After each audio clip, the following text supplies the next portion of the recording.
Una po sa lahat, sa paumpisa, alahan niyo po akong magpasalamat sa oportunidad na binibigay ninyo ngayon upang ilahad sa ating Pangulo, sa ating mga miyembro ng kabinete at sa sambayanan ang mga bagay-bagay na nangyari sa tagawaran ng transportasyon. Mr. President, noong pong nag-report ako dito, noong nakaraang Hulyo, nabanggit ko po na yung airport projects sa aviation and airport sector ng kagawaran, meron hong 214 completed projects as of July 2021. As of November this month, 2021, ang completed projects po, Mr. President, ay 233. Ibig sabihin, in a period of 3 months, nakatapos na kabuo at nakaayos ho tayo ng mga paliparan at mga airport projects. 19 ho ang ginawa at dinagdag natin for a period of 3 months. Ano ho yung mga naipasama sa mga 13 projects na ito? Una po, yung tinatawag natin na Bicol International Airport. Ito hong proyektong ito ay delayed na maraming taon, 11 years. In fact, nabanggit ko na noon at uulitin ko, nagkaroon ho ng 3 groundbreaking ito. At sa aking eksperyensya bilang kalihim, nasunog ho ito 2 beses habang namin ginagawa. Hindi ko na ho sasabihin ang kadahilanan kung bakit nasunog ito ng 2 beses. That will be another part of a report. Itong airport na ito, ginawa ko ho yung contactless na ginawa natin sa Clark, na kung saan contactless yung check-in, contactless yung tinatawag na baggage delivery. Lahat ho ito contactless. Ngayon ho, nung nag-report ako nung Hulyo, sinabi ko ho na tatapusin ang Butuan Airport, tatapusin ang Siquijor Airport, tatapusin ang Catarman Airport. Mr. President, Mayor, Sir, I'm happy to report to you that we have completed Butuan Airport, we have completed Catarman, and we have completed Siquijor. Ngayon ho, marahil pag sinabi kong ikumpleto, para lang maintindihan nyo yung ginawa natin dito sa Catarman. Tignan nyo ho yung itsura ng Catarman nung tayo'y nagumpisa at tignan nyo yung itsura ngayon na tayo'y magtatapos ng termino. Kung titignan mo yung Catarman Airport, parang isang malaking sari-sari store. Pero ngayon ho, yung Catarman Airport, kung titignan nyo sa video, talaga namang sasabihin mo mukhang airport na. Yan ho yung Catarman. Tignan nyo ho yung nangyari sa Siquijor. Ang Siquijor ho, tignan nyo yung nadatnan natin nung tayo yung nagpunta. Kung natignan natin na yung Catarman ay isang sari-sari store, titignan mo ito palang malaking waiting shed. Kung titignan mo yung Siquijor Airport ngayon, talagang makikita mo yung pagbabago. Matutuwa tayo na iiwanan natin yung mga airport na to na matutuwa ka na kaaya-aya magbiyahe ang mga tao. Sinabi ko rin ho, noon natatapusin ko yung Butuan Airport. Silipin ninyo sa ating video kung anong itsura ng Butuan Airport ngayon at tignan nyo yung itsura ng Butuan Airport ngayon. Makikita nyo yung pagkakaiba. Masasabi natin na talaga maski na ito yung maliliit na airport, community airports, isa hong airport na pwedeng ipagmalaki. Noon hong nag-report ako, sinabi ko ho, yung corporate building ng Mactan International Airport Authority ay tatapusin bago matapos yung taon. I'm happy, Mr. President, to report to you. Flash on the screen is the Mactan Cebu International Airport new MCIA corporate building and new runway. Punta ho tayo sa corporate building. Makikita nyo ito ho yung bagong edifice. Maluwag, kaaya-aya. Yung mga nagtatrabaho ho sa airport, masigasig at masigla. Pagkat ngayon, meron silang isang opisinang pwedeng ipagmalaki. Isang opisina na nakakadagdag sa magandang landscape sa Cebu. Doon sa isang parte ng video, makikita nyo ho yung in-inaugurate namin yung second runway. Ito ho yung kauna-unahan, Mr. President, Mayor, na magkakaroon ng second runway sa Cebu. inaasahan po namin na magiging operational ito April 2022. Ito ho yung unang pagkakataon sa Cebu na kung saan magkakaroon ng dalawang parallel runway. Tingnan ho natin yung General Santos International Airport. May development ho tayong ginawa dito na inaugurate ho noong Setyembre. In-expand natin yung passenger terminal building, yung parking area, binago, in-expand yung apron, at tinapos yung drainage and storm drainage. Ang ibig sabihin, dahil sa mga improvement na ito, ang kapasidad ng General Santos ngayon, 2 million passenger per year. Compare this to the passenger capacity pre-pandemic, 1 million lang ho. Ang ibig sabihin, with this improvement, Mr. President, dinoble natin yung kapasidad. Silipin at tignan nyo yung itsura ng General Santos noon at yung itsura ngayon. Hindi ba pwede tayong magyabang at pagmalaki at sasabihin natin, binago natin ang General Santos Airport? Silipin ho natin yung Zamboanga Airport na hindi naman pahuhuli. Na-inaugurate ho natin yung mga bahaging binago natin sa Zamboanga Airport. Nandyan po yung rehabilitation ng passenger terminal building, yung runway repair, grading and asphalt overlay at taxiway, at nagkaroon din ho ng Malasakit Hall dyan. Meron din hong God All-Purpose Center. If you translate yung mga improvement na to, sasabihin ho at sinasabi namin, ready na ho yung Zamboanga Airport for international operation. In terms of passenger capacity, ito hong Zamboanga International Airport ay may kapasidad ng 300,000 passenger per year compared to the capacity of 180,000 per year pre-pandemic. Tapos na ho ba yung sa Zamboanga? Hindi ho. Meron pa ho kaming tatapusin at tatapusin namin bago matapos ang termino ng ating Pangulo. Tatapusin ko yung expansion ng terminal building para yung kapasidad ay mapalaki at mapaluwag, para yung runway ay mag-improve upang sa ganon matulungan yung paggamit ng ating airports dito sa Zamboanga Airport. At kung meron ho tayong Zamboanga, tingnan nyo ho yung Zamboanga Airport doon. Tingnan nyo ngayon, hindi ba nakakatuwa sa ating mga nasa administrasyon Duterte at sasabihin, ang galing naman ng pagbabago. Tama lang ho, binago natin ang Zamboanga International Airport. Ang Camiguin Airport, nakikita nyo flash on the screen, napakaganda, maliit, ngunit maganda, kaaya-ayang airport. Ang kapasidad niyan ngayon ay 100,000 passengers per year compared to the capacity of 40,000 passengers per year. Binago ho natin yan, yung terminal building, yung CAAP administration, binago yung runway. Tignan nyo yung Camiguin Airport noon at tignan nyo yung Camiguin Airport ngayon. Hindi ho ba malaking diferensya? Hindi po ho ba pwedeng ipagmalaki at sabihin maganda na yung Camiguin Airport ngayon? Ngayon ho, nakita natin yung mga kaganapan na ginawa sa mga paliparan. Ang tanong, tapos na ho ba ito? Hindi ho. Meron pa ho tayong proyekto, Mr. President, 84 airport projects before the end of your term.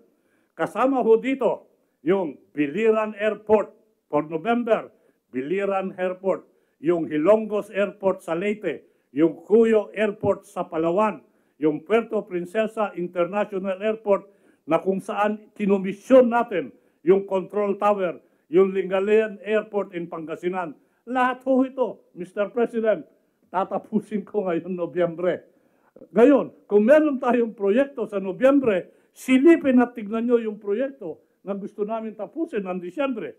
Nandiyan ho yung konstruksyon ng control tower ng Tacloban, yung rehabilitasyon ng passenger terminal building ng Busuanga Airport, yung Tuguegarao Airport na nakakaroon ng expansion of apron, grade correction, strip grade collection, at mga iba pa. At nandiyan din ho yung San Vicente Airport na kung saan yung 7-story control tower building ay amin tatapusin sa Disyembre. Kung meron ho tayo mga proyektong tinatapos sa 2021, meron din hong mga airport natatapusin pa sa 2022 bago magtapos ang termino ng ating Pangulo. Ano yon? Andiyan dyan ho yung Cotabato Airport, nandiyan dyan yung Maasin Airport, nandiyan dyan yung Bigan Airport at yung Catbalogan Airport.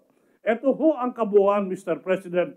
Kung noon sinabi natin, meron tayong 214 airport projects, ngayon 233, idagdag mo dyan yung tatapusin natin na airport projects na 84 before the end of the term, your term, Mr. President.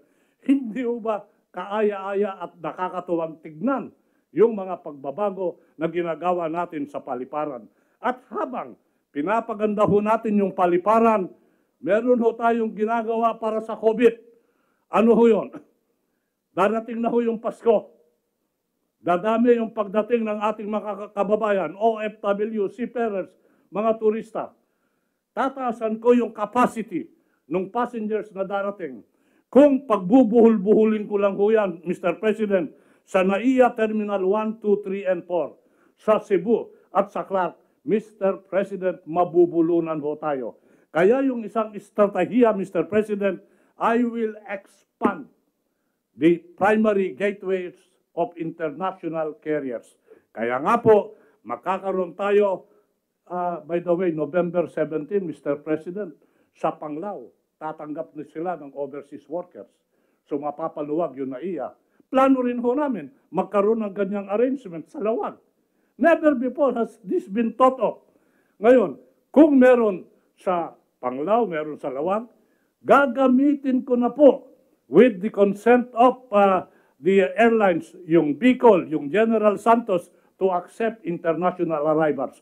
Nang sa gayon, kung itataas at papayagan ako ng IATF na itaas yung passenger capacity into 4,000 and 5,000, they will have the comfort that we have added primary international gateways. Ito po, Mr. President, ang maire-report ko lang dito sa aviation sector.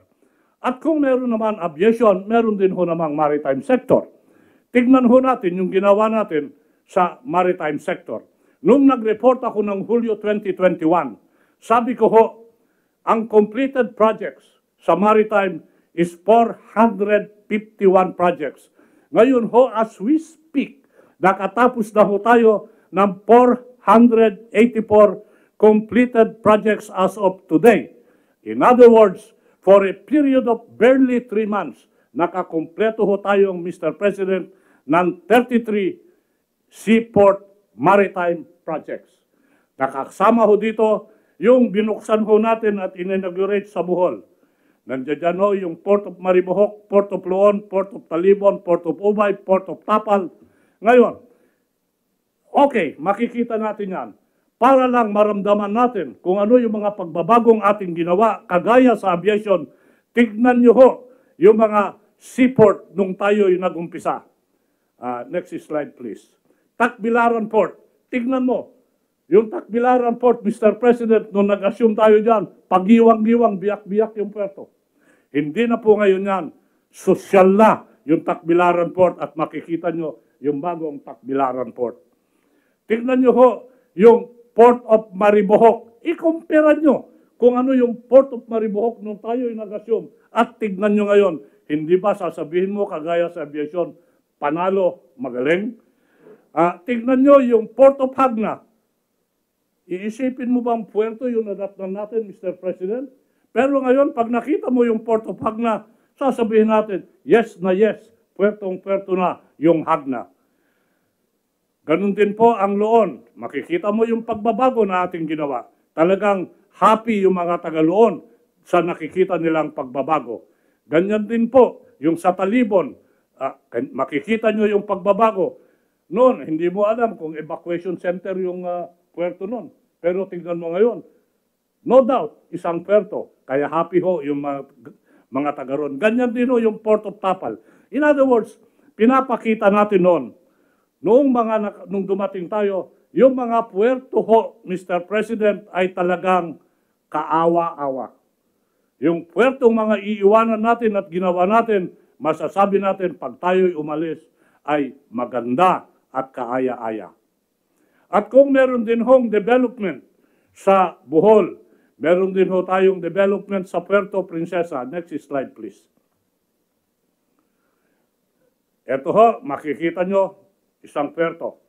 But to appreciate what we have done, makikita mo yung pagkakaiba ng Puerto Princesa Port ngayon na ating ginawa sa Puerto Princesa Port na ating dinatnan. Next slide, please.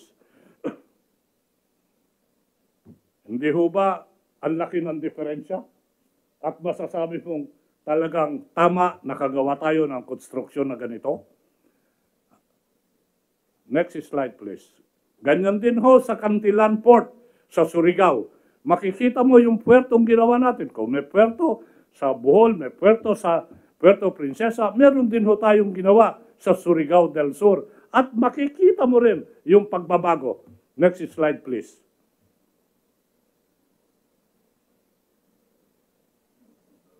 Naipit yata yung ating... May I have the next slide, please?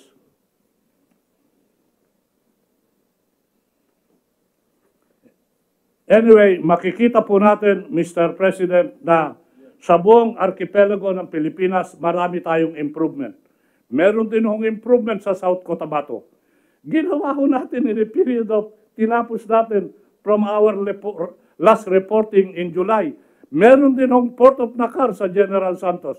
Makikita nyo yung aktibidad ng puerto na yan ngayon. Talagang nakakatuwa at naiengganyo yung mga negosyante at pasahero. Hindi naman ho pahuhuli yung Lucena Port. Tignan nyo yung Lucena Port noon nung dumating tayo. Tignan nyo kung ano yung Lucena Port ngayon. Hindi ho ba, sir, panalo?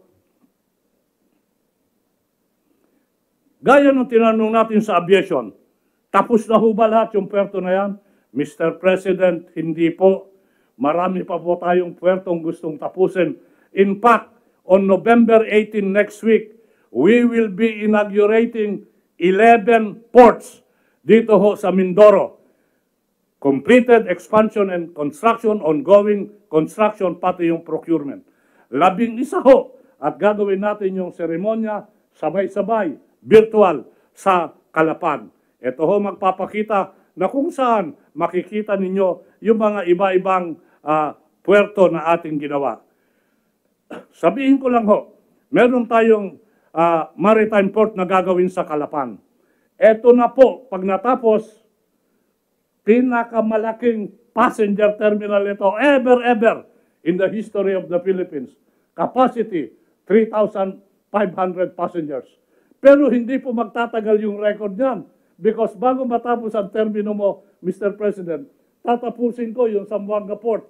Capacity, 4,000 passengers at any given time. At makikita mo yung design, beautiful and world-class. Kahapon ho, Mr. President, galing ako sa Iloilo. Marami ho akong ginawa ron. Ang isa ay inaugurate ako ng Philippine Coast Guard Western Visayas Headquarters in Iloilo. Ito ho yung kauna-unahang headquarters dito sa Western Visayas ng Philippine Coast Guard.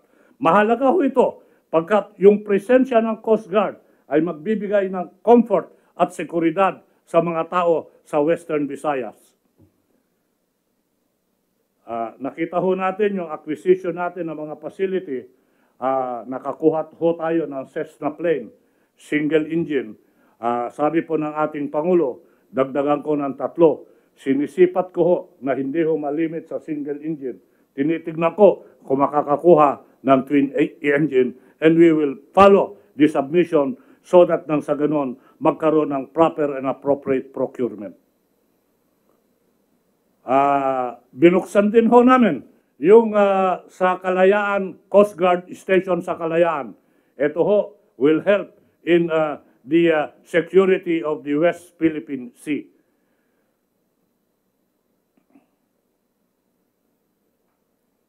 Meron ho tayo mga lighthouse na tinapos. Sira-sira ho nung dumating tayo. Ngayon, magagamit na ho yan. Patag, Pag-asa, Panata, Likas at Parola. Ito ho yung Kalayaan Pag-asa Island Sheltered Port Project. This is phase 1. Para ho makumpleto, meron ng phase 2 yan. Tatapusin ho namin yan by July of 2022 at pipilitin kong mapaaga without sacrificing quality and reasonability of cost. Meron ho akong isang proyektong ginawa na kung saan nag-create ho ako ng Philippine Coast Guard Auxiliary Shore Patrol. Mga volunteers ho ito. Tayo ho ay archipelago, linalagyan ko ng mga volunteer auxiliary sa Coast Guard upang sa ganon makatulong sila sa tinatawag natin na safety, security, yung smuggling, yung guard, yung drugs, lahat ho yan, ginagawa natin. Nung huling induction ho, kasama ko ho ang ating mahal na Executive Secretary Bingbong Medallia na kung saan nakita niya hindi lang yung kaganapan ng oath-taking at yung importante ng paggawa ng auxiliary shore patrol sa Bohol and Puerto Princesa. Gagawin ko ho ito sa buong archipelago. At kung meron tayo mga nangyari sa aviation at sa navigation, meron din ho mga development sa railways. Flash on the screen, makikita nyo yung mga improvements sa PNR Clark Phase 1. Hindi ho drawing ito, Mr. President. Andyan ho, yung completion almost 50%. Makikita at makikita na yung partial operations nito sa 2023. Matagal din ho nangarap, hindi lang yung mga taga Pampanga, Bulacan at Zambales, buong sambayanan, magkakatuto na ho yung tinatawag na Clark Phase 1. At kung meron patotoo sa Clark Phase 1, yung mga tren pala, Mr. President, parating na sa Disyembre. Sana ho, Mr. President, kung papayag yung schedule nyo, samahan nyo ko tanggapin yung mga tren, mga bagong tren ito na gagamitin dyan. Mapapakita na talagang tuloy-tuloy na ho yung PNR Clark Phase 1. At kung merong PNR Clark Phase 1, naumpisahan na din ho namin yung PNR Clark Phase 2. At makikita nyo yung Malolos, Bulacan, papuntang Clark. May activities dyan. Kung makikita nyo yung personal yan, Mr. President, you will see a whole city, almost a city, doing construction work para lang sa ganon. Matapos yung partial operations by the third quarter of 2023. Patutuo na ho yung PNR Clark. At kung merong PNR Clark, meron din yung development sa common station. Flash on the screen are the timetables we hope to achieve on the common station. Nung dumating ho tayo, madaming away-away dyan. Ang unang ginawa natin, pinagbati-bati natin yung mga nag-away-away. Ngayon nakakasundo-sundo na, patakbo at patapos na rin yung common station. Yung MRT3 na nagbigay ng sakit ng ulo at konsumisyon sa akin personal nung tayo'y nag-assume, Sir, wala na hong glitches sa MRT3. Tatapusin ko yung rehabilitation project, by December 2021, ahead of schedule. Ibig sabihin, world class niya. Linagay ko na ho yung dati nag-asikaso niyan, ito ho yung Sumitomo Group. Yung takbo will be 60 km compared to 25 to 28 kilometers per hour. Ang train interval will be 4 minutes at mapapabilis yung biyahe. Ito ho yun, marami na rin kong gumagalaw at sabihin ko lang ho, yung Dalian train noon, na sakit ng ulo natin, 3 na yung nagagamit po dyan. At yung iba, papadala para matest upang integration sa railway system natin. Ang MRT-7, ito ho yung papunta sa San Jose del Monte. Expect partial operability by April. Capacity from 300,000 to 850,000 passenger per year. Never before was this thought of. Madaming plinano. Pero ngayon ho, nakakatotoo. Makikita nyo rin ho yung mga tren na gagamitin sa MRT-7. In other words, hindi ho usap-usapan, hindi ho biro-biro yan, tuloy-tuloy yan. Napakagandang trend. Yung LRT extension na kung saan may nagsabi nun, pag hindi natuloy, magpapasagasa sa tren. Mr. President, kuwan na ho tayo, partial operation targeted 2024 for operation 2027. At kung pupunta kayo Parañaque, Sukat, makikita nyo yung mga poste nakatayo na dyan, papatungan na lang ng girdel. Tinatapos po natin to at walang nangangako at hindi ako nangako na papasagasa ako sa tren kasi alam kong matatapos. Ito ho, ayan yung mga LRB natin. Can you put the screen faster? Metro Manila Subway. Is Valenzuela to Philippine Railway Institute trial run first quarter of 2026, full operation of 2027. Totoo ba yan? Totoo ho. Bakit? Kasi ho, nandiyan na ho yung boring machine, approve na yung kontrata, nandiyan yung loan, naumpisahan na. At magkakaroon ho tayo ng operations yan, non-passenger by the first quarter of next year. Magkakatuo na ho ang Metro Manila Subway. Madaming nangarap, madaming nagplano, madaming nangako. Tayo ho nakagawa at naumpisahan. Magkakaroon na rin ho tayo ng partial operability, yung Bicol Express. Mag-uumpisa yan sa 4 na lugar sa Quezon, Lucena, Pagbilao, San Pablo, Candelaria. Ito ho, ina-expect kong maging operational yan by April. Bakit? Kasi ho, flat terrain yun, kaya hindi ako mahihirapan. Ngayon ho, yung sa Mindanao Railways, natapos na rin ho yung negotiation sa management contract consultant na pirmahan na ho yan in coordination with the Chinese government. Nagawa ho yan noong October 20. May mga issue ho sa right of way, may mga issue sa alignment. Hopefully, we'll be able to address this para umusad na rin ho yung Mindanao Railway Phase 1, partial operation, Tagum, Davao, Digos. Ito ho, yung mga ibang projects natin na gagawin, MRT4, Subic-Clark Airway, MRT2 West Extension. Lahat ho yan are ongoing. Hindi na ho, tuloy-tuloy na ho ito at matatapos ito. Sabihin ko lang ho at this point, Mr. President, nung nag-assume ho tayo, sir, ang railway population natin, 77 kilometers. Yun lang, MRT, Bicol, lahat yan, 77 kilometers. Nung nag-assume tayo. Compare this during the Commonwealth time, 2,000 kilometers. Saan napunta yung 1,300? Walang nakakalam. Pero nung pumasok ko tayo, only 77 kilometers. Today, as we speak, meron na ho tayong 451. Bago matapos ang termino ninyo, habulin ko yung 1,090 kilometers. Ano ho ibig sabihin nun? Kombinasyon ito ng completed railways.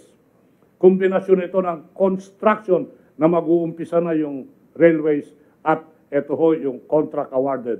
So nga total, we have laid the groundworks to achieve 1,090 kilometers. Ang unang objective ko ho nun yan, 1,200. Pero because of some problems, baka tatargeting ko na lang 1,090 kilometers. But then, Mr. President, 1,090 kilometers sa 77, siguro naman, performance na talaga yan. Yan po yung railways. At kung meron ho naman tayong railways, hindi rin ho pahuhuli, sandali na lang po ito, yung road transport infrastructure. Una ho, nagpapasalamat ako sa ating mahal na Pangulo sa pag-endorso sa 10 years validity ng driver's license. Totoo ho ito. Talagang ilo-launch namin ito sa December. Liwanagin ko lang ho, yung tinatawag natin na mandatory comprehensive driver's education program, wala pong bayad dyan. Libre po yan. You know? Yung sinasabi nila may sisingilin, wala ho. Ang sisingilin lang yung 550 yung sa ID and laminated. Ngayon, nagpapasalamat din po ako sa mahal nating Pangulo dun sa 1 billion fuel subsidy. Inaayos na ho lahat yan. Ilang araw nakaraan, natapos na yung MOA with Land Bank and LTFRB and DOTR. Yung listahan, pinafinalize na mga 136,000. Yung amount na ibibigay, final na. bago magtapos ang Nobyembre, hangarin po namin na nagumpisa na at matapos bago magtapos ang taon na to ang distribution ng 1 billion fuel subsidy. Dito ho, ipapabalot natin yung libreng sakay. Sabihin ko na lang ho sa madalian, meron ho tayong programa na kung saan, kung ikaw ay apor, kung saan kung ikaw ay tinatawag na medical practitioner or frontliner, libre ang sakay mo. Ilan na nakinabang doon? Over 60 million libreng sakay, ridership all over the country. In other words, pinapatronize ho ng mga tao yung libreng sakay. Meron ho ako mga programa, yung Entrepreneur, na kung saan tinutulungan yung driver, yung mga namamasada, tinutulungan in joint venture with the Department of Labor, with Bebot, Bello. Meron din ho akong Chopper Scholar na ginawa natin with TESDA. Ang nakinabang na ho sa Chopper Scholar, 18,000 beneficiaries. Talagang tulong ho sa mga driver ito. Ito ho, Mr. President, ang kaganapan na nangyayari sa kagawaran ng transportasyon. Promise ho, Mr. President, pandemic or no pandemic, tuloy-tuloy ang pagtatapos sa mga proyekto dito sa kagawaran under the build, under the subsidy program. Lahat ho yan aming gagawin. Yun lang po, Mr. President, at maraming salamat po.